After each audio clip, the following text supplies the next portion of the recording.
Students, आज हम देखेंगे क्लास 10th ज्योग्राफी का chapter number 1 resources and development. Resources और डेवलपमेंट में हम रिसोर्सेज पढ़ चुके थे। रिसोर्सेज के बाद हमने उसका क्लासिफिकेशन भी देखा था और उसके बाद हमने सस्टेनेबल डेवलपमेंट को भी समझा था। सस्टेनेबल डेवलपमेंट को इंश्योर कराने के लिए जो है एक स्टेप यहाँ पर और लिया गया है जिसका नाम है एजेंडा 21। एजेंडा 21 है क्या, इसको समझ लेते हैं। ये एक इंटरनेशनल अर्थ समिट है। इंटरनेशनल अर्थ समिट 1992 में जो ये समिट है, ये यहाँ पर लिखा हुआ है रियो दी जेनेरो इन ब्राज़ील में ये इंटरनेशनल अर्थ समिट जो है वो की गई थी। इसका एक एम है, एक टारगेट है। इसका क्या टारगेट है कि जब हम लोगों ने ये डिसाइड किया था कि जो सस्टेनेबल डेवलपमेंट प्रोग्राम है वो किस तरीके से काम करेगा, उसमें हमने देखा था कि जो डेवलपमेंट हम करेंगे उसमें हमारा जो एनवायरनमेंट है उसको जो है नुकसान नहीं होना चाहिए और जो हमारे रिसोर्सेज हैं वो हमारी जनरेशन के लिए भी जो है हमें बचाकर रखने हैं। तो उसी के बेस पर हम आगे देखेंगे कि ये जो मीटिंग की गई है इसमें मोर देन 100 कंट्रीज़, 100 से भी ज़्यादा कंट्रीज़ के हेड जो हैं वो यहाँ पर इकट्ठे हुए थे और इनकी मीटिंग हुई थी। इस मीटिंग में ये डिसाइड किया गया था कि किस तरीके से जो है एजेंडा 21 जो है वो काम करेगा। एजेंडा 21 है क्या, इसमें जो है 21 टारगेट्स रखे गए हैं। वो 21 टारगेट्स में से कुछ यहाँ पर हम देखेंगे जो हमारी बुक में दिए हुए हैं।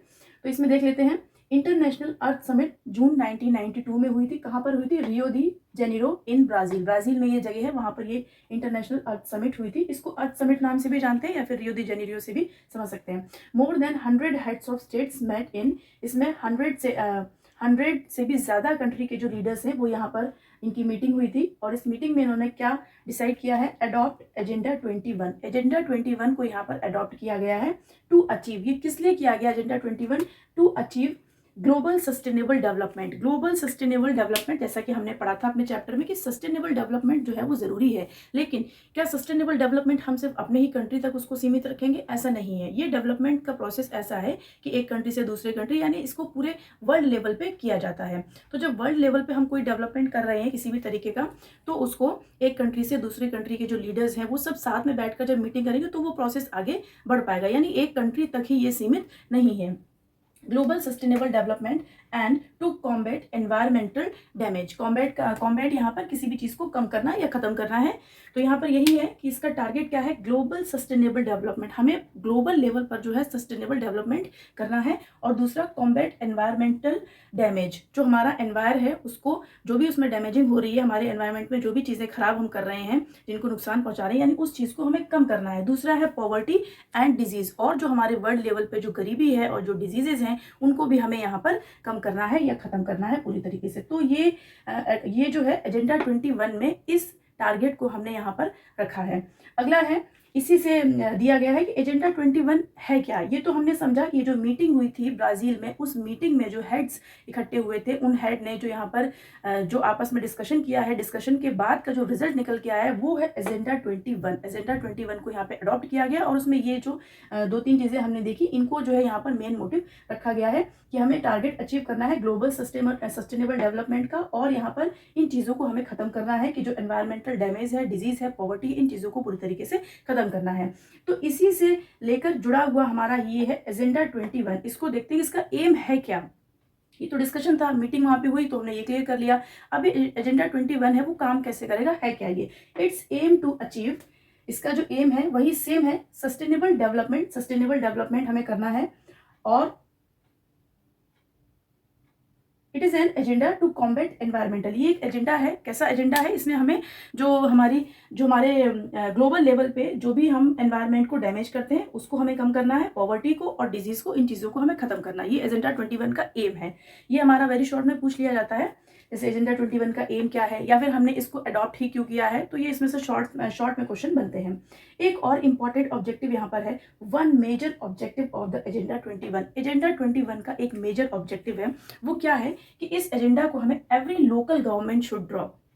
वर्ल्ड लेवल पे हो गया, कंट्री के लेवल पे हो गया, लेकिन जब तक जो लोकल लेवल की जो गवर्नमेंट्स है, यानी जो हमारी गांव में जो ग्राम पंचायत होती हैं या डिस्ट्रिक्ट लेवल पे जो हमारे जो म्यूनसिपल हैं या फिर जो कॉर्पोरेशन से जो काम करते हैं, तो जब तक ये इस एजेंडा को लोकल लेवल पर अडॉप्ट नहीं करेंगी तब तक हम इस टारगेट को अचीव नहीं कर पाएंगे। तो ये एक मेन ऑब्जेक्टिव यहाँ पर है कि जो एजेंडा 21 का टारगेट है वो हमें बहुत छोटे लेवल से स्टार्ट करना पड़ेगा, यानी लोकल लेवल की जो गवर्नमेंट है वो अपना इसमें जो है अपने स्तर से एक एजेंडा 21 वो भी बनाए और जो इसमें ऑब्जेक्टिव हमने रखे हैं उनको उन पर काम करना स्टार्ट करें। तभी हम इस लेवल पे पहुंच पाएंगे। जब हम लोकल लेवल से स्टार्ट करेंगे तो हम जो है पूरे अपने अपलिफ्ट पर, यानी जो पूरा हमारा जो टारगेट है उसको अचीव कर पाएंगे।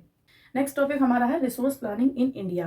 रिसोर्स प्लानिंग जो है इंडिया में वो किस तरीके से यहाँ पर की जाएगी। तो ये जो हमारा टारगेट है ये तभी सेट हो गया था कि जब हमारे जो यहाँ से जो इंडियन हेड हमारे थे, जो ब्राज़ील की जो कैपिटल है रियो दी जेनेरो, वहाँ पर जो मीटिंग हुई थी एजेंडा 21 को लेकर, उस मीटिंग में उन्होंने वहाँ पर साइन कर दिए थे जो टारगेट 21 रखे गए हैं।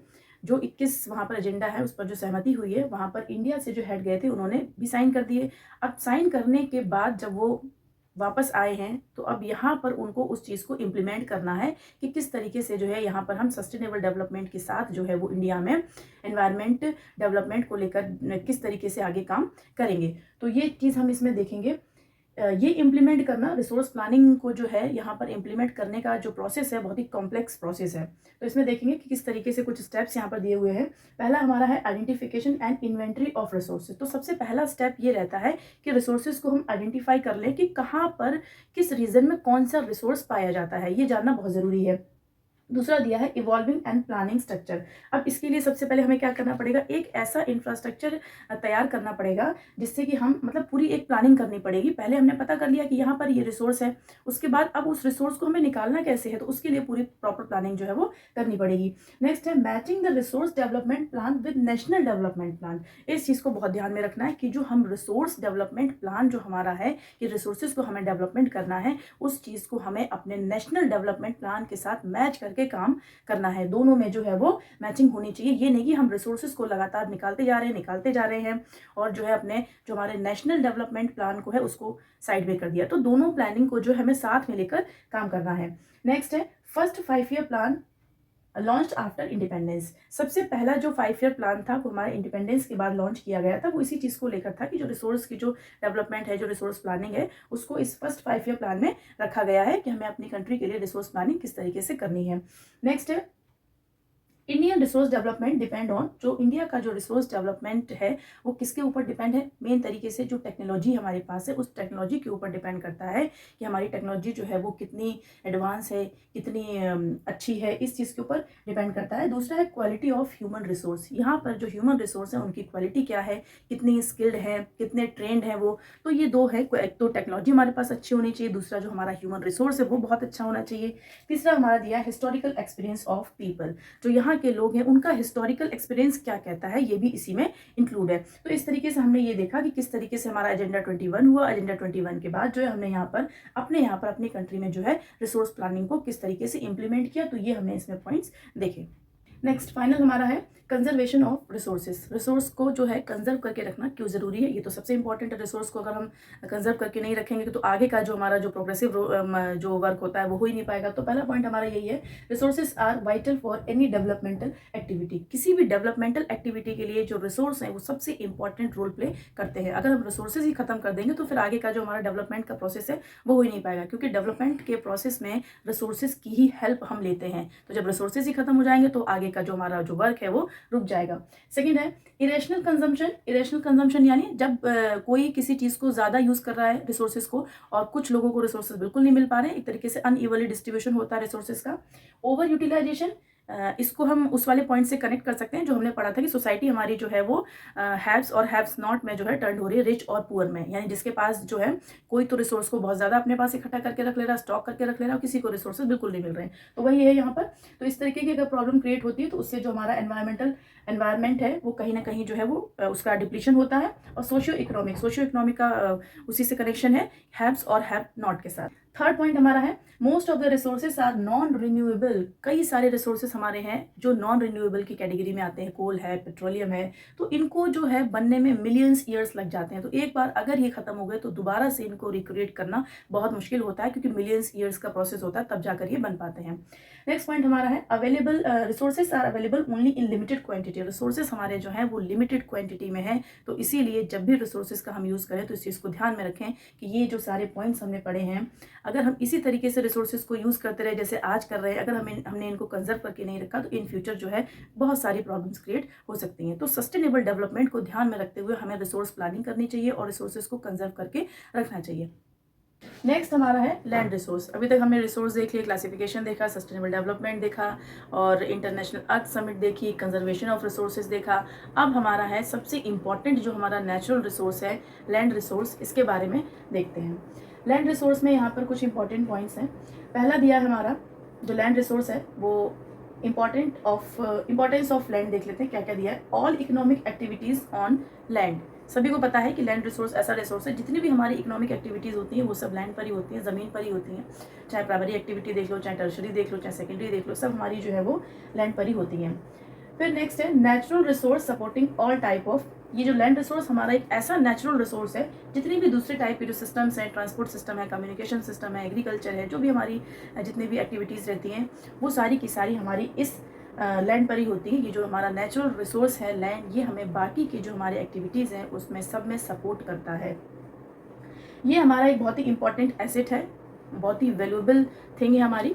नेक्स्ट है रिलीफ फीचर्स। लैंड में देखते हैं क्या क्या रिलीफ फीचर्स हैं। ये भी सब हमारे लैंड के ऊपर ही हैं, ये सारी की सारी चीज़ें। प्लेन्स 43% एरिया कवर करते हैं हमारे, माउंटेन्स हमारे 30% का एरिया कवर करते हैं और प्लेट्यूज हमारे 27% का एरिया कवर करते हैं, सब लैंड पर ही हैं। उसके बाद नंबर 3 हमारा है लैंड यूटिलाइजेशन। जो हमारी लैंड है, जो हमारी ज़मीन है, उसको हम किस किस फॉर्म में यूटिलाइज़ कर रहे हैं वो देख लेते हैं। सबसे पहला है फॉरेस्ट, इसी लैंड पर फॉरेस्ट है। दूसरा है फिर हमारा land not available for cultivation. ऐसी ज़मीन जो कल्टीवेशन के लिए नहीं है, जिस पर हम खेती नहीं कर सकते, उसको हम बोलते हैं बैरन एंड वेस्ट लैंड, यानी बंजर पड़ी हुई ज़मीन है, बेकार है, उस पर हम खेती नहीं कर सकते हैं, तो वो हमारी इस कैटेगरी में आती है। नंबर 3 है permanent pastures and grazing lands. कुछ ऐसा पार्ट होता है ज़मीन का जिसको हम परमानेंट पैस्चर्स में रखते हैं, यानी उस पर हमेशा जो है घास उगी रहती है, तो वो परमानेंट पैस्चर्स हैं। ग्रेजिंग लैंड जिनको बोलते हैं, जिन पर जो है जैसे ग्रास लैंड कह सकते हैं, घास के मैदान होते हैं, तो उन पर घास रहती है, अक्सर जानवर जो है वहाँ पर चरते हैं। फिर नेक्स्ट लास्ट है हमारा लैंड अंडर मिसलेनियस ट्रीज। कुछ ज़मीन ऐसी भी है जिस पर मिसलेनियस कई टाइप्स के जो है पेड़ वहाँ पर उगते हैं। And culturable waste land, fallow land and net sown area. Fallow land समझ लेते हैं। फैलो लैंड वो लैंड होती है जिसको हमने अभी जल्दी में जो है प्लगिंग करके छोड़ दिया है, उसको हमने खेत को जुताई की है और उसको उसकी फर्टिलिटी को गेन करने के लिए कुछ टाइम के लिए हमने उसको छोड़ दिया है ऐसे ही, तो ये हमारा फैलो लैंड है।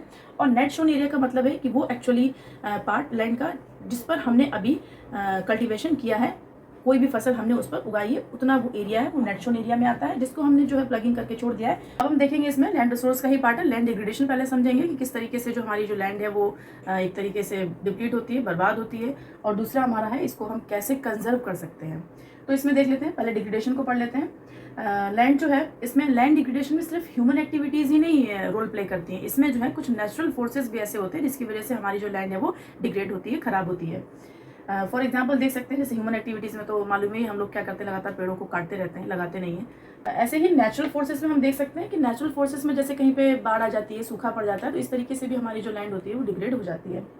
फिर दूसरा है माइनिंग साइट्स। माइनिंग साइट्स पे क्या है, कभी कभार जो माइनिंग एक्टिविटीज़ हैं, माइनिंग एक्टिविटी बहुत ज़्यादा की जाती हैं, पता चला हमने प्रॉपर प्लानिंग नहीं की है, हमें वहाँ पर मिनरल्स नहीं है और जाके हम माइनिंग करने लगे, तो इस तरीके से जो वहाँ आसपास की जो लैंड होती है वो डिग्रेड होती है, खराब होती है। नेक्स्ट है over grazing and over irrigation. किसी किसी जगह पर क्या है, हम पानी लग चुका है खेतों में, उसको सिंचाई की ज़रूरत नहीं है, लेकिन फिर भी ओवर जो है पानी चल रहा है लगातार, तो उससे क्या होगा, जो मिट्टी हमारी होगी वो जो है वो एक जगह से बहकर दूसरी जगह चली जाएगी। Grazing and over irrigation. Over irrigation ज़्यादा अगर हम पानी लगा देते हैं, पानी की ज़रूरत नहीं, फिर भी पानी लगातार अगर चला रहे हैं, उसमें खेतों में पानी लगाएं, तो उससे होता क्या है कि जो मिट्टी हमारी है वो एक जगह से कटकर दूसरी जगह चली जाती है। नेक्स्ट है mineral processing like cement industry, industrial influence. Industry से जो इन्फ्लुएंस निकलता है, जो वेस्ट निकलता है, वो भी कहीं ना कहीं जो हमारी लैंड होती है उसको डिग्रेड करता है, क्योंकि उससे जो केमिकल निकलते हैं, केमिकल जो है कहीं ना कहीं वो हमारी मिट्टी के लिए हार्मफुल होते हैं। तो ये हमारे लैंड डिग्रेडेशन के पॉइंट थे। अब इसको हम कंजर्वेशन में देख लेते हैं, किस तरीके से हम अपनी लैंड को कंजर्व कर सकते हैं। कंजर्वेशन ऑफ लैंड, पहला हमारा एफॉरेस्टेशन। जितना हो सके उतना पेड़ों को लगाइए, सबसे पहला तो इंपॉर्टेंट काम यही है। Afforestation and proper management of grazing lands. Grazing lands का जो है वो प्रॉपर मैनेजमेंट कर देना चाहिए कि हाँ भाई इतना वाला पार्ट जो है वो इतने टाइम के लिए, फिर जब वहाँ पे घास नहीं बचती है तो दूसरे साइड में दूसरा फील्ड है वहाँ पर हो, तो कुछ 6 महीने या साल भर बाद वहाँ पे घास नहीं, तो इस तरीके से जो है वो प्रॉपर मैनेजमेंट होना चाहिए ग्रेजिंग लैंड्स के लिए। दूसरा है plantation of shelter belts. Shelter belts क्या है, जो हम किनारे किनारे खेतों के पेड़ लगा देते हैं जिससे कि हमारी जो मिट्टी है वो बहकर या उड़कर ना जाए, तो ये है प्लांटेशन ऑफ शेल्टर बेल्ट्स, किनारे पेड़ों के किनारे उसके खेत के किनारे जो है पेड़ों को लगा देना।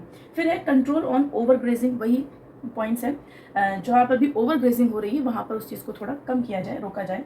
नेक्स्ट है thorny bushes to stabilise on sand dunes. जो हमारी रेत होते हैं, रेत के जो ढेर होते हैं, तो जब रेत हवा चलती है पूरा का पूरा रेत उड़कर एक जगह से दूसरी जगह चला जाता है, तो इसको रोकने के लिए क्या कर सकते हैं, उसके ऊपर हम थॉर्नी बशेस, जो कांटे वाली झाड़ियाँ होती हैं, उनको हम लगा सकते हैं, जिससे कि वो हमारा जो सैंड ड्यून्स हैं, जो रेत के ढेर लगे हुए हैं, वो हवा से एक जगह से उड़कर दूसरी जगह ना जाए। नेक्स्ट है control on mining activities. Mining की जो एक्टिविटीज़ हैं उनको जितना ज़रूरत है, जहाँ ज़रूरत है वहीं पर माइनिंग की एक्टिविटीज़ की जाए। ये नहीं कि बिना प्रॉपर प्लानिंग है नहीं और कहीं भी जाके हमने माइनिंग का काम स्टार्ट कर दिया है, तो इस चीज़ को थोड़ा रोकना चाहिए।